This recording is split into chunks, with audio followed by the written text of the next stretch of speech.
A deputada Érica Cocai foi muito feliz na fala dela, né, como ela costuma ser, dizendo que o governo colocou o servidor público como um inimigo público.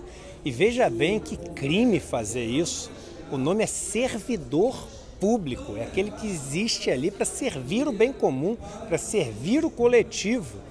E a gente passou a ver o servidor público como aquele juiz que ganha R$200 mil e não vai trabalhar e etc., que é um caso isolado no meio de tantos, mesmo no meio judiciário, onde você tem pessoas que dedicam uma vida inteira para passar por situações absolutamente duras, difíceis e etc., e a gente pega, não, aquele exemplo. A gente, quando fala em servidor público, não pensa no professor que ganha R$2 mil para trabalhar numa zona de guerra e ensinar aquelas crianças que muitas vezes perderam os pais para o tráfico e a única esperança que eles têm é ter aquela educação deles. A gente não pensa nas enfermeiras que trabalham em condições sub-humanas para tentar salvar vidas. Por que a gente não pensa nessas pessoas? Por causa de uma propaganda que existe tentando diminuir o tamanho do Estado. Só que tem dois problemas de você diminuir sem propósitos, de você diminuir sem um plano, de você diminuir com mentiras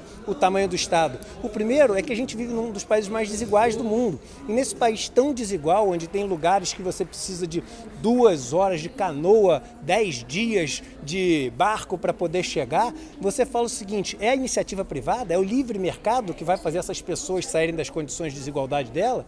É o livre mercado que vai entrar para dar saneamento, educação e saúde para as pessoas mais pobres? E quando for dar, será que vai dar dando para elas uma independência na vida delas, ou vai só criar amarras para elas ficarem cada vez mais dependentes, como os bancos fazem através dos juros, por exemplo? Um país que é cheio de escravos financeiros, pessoas que compram uma televisão, um sofá, gastam R$1.000, quando forem ver vão ter pago R$5.000 já de parcela e devem 40 mil e vão ter que trabalhar por resto da vida para pagar juros de uma coisa que comprou. É nessa iniciativa privada que a gente vai confiar o futuro do país mais desigual do mundo? Então esse é o primeiro grande problema. E o segundo é o seguinte: a arrecadação vai continuar sendo a mesma. E aí o seguinte, o dinheiro vai entrar no governo. Já que não sai mais para tudo isso que a gente está cortando, a pergunta deve ser: vai para onde? Alguns vão falar: vai para os investimentos. Será que vai? Pesquisa bem se vai. Ou vê se ele não vai para os juros da dívida brasileira. Se você somar o que a gente tem de custo de juros da dívida pública federal brasileira, mais as amortizações, é R$1 trilhão por ano. Porque não é só os juros, é o quanto você tem que pagar de dívida que está vencendo. R$1 trilhão por ano, que vai parar na mão de pessoas muito ricas, e essas pessoas muito ricas fazem o que com esse dinheiro? Compram mais dívida, para aumentar essa bola de neve e fazer com que esse sistema cada vez sugue mais o dinheiro, que principalmente vem dos impostos pagos pelos pobres, que são os impostos sobre consumo no Brasil. E lembrando, servidores públicos são 12 milhões no Brasil e que dividem um bolo de pouco mais de R$700 bilhões. Estou incluindo tudo aqui: militares, civis, federais, municipais, estaduais.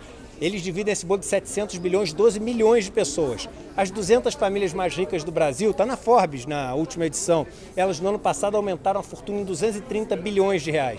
Um grupo que é 60 mil vezes menor em tamanho e que ganhou 3 vezes menos só. Quem são os verdadeiros vilões do Brasil? Então, ao invés de demonizar o serviço público, vamos voltar a acreditar que o serviço público pode fazer desse país verdadeiramente uma nação com oportunidades mais iguais. Cobrar sim eficiência, cobrar sim a modernidade do serviço público, cobrar sim o serviço de qualidade. As pessoas já são de muita qualidade, mesmo quem critica o serviço público fala nos relatórios que, olha, a qualidade deles é maior do que da iniciativa privada. Mas, além de cobrar tudo isso, vamos valorizar. Porque são eles aqueles que não têm as amarras do mercado, que tudo que tem que ser feito tem que ter a justificativa do lucro, que podem fazer desse país uma nação.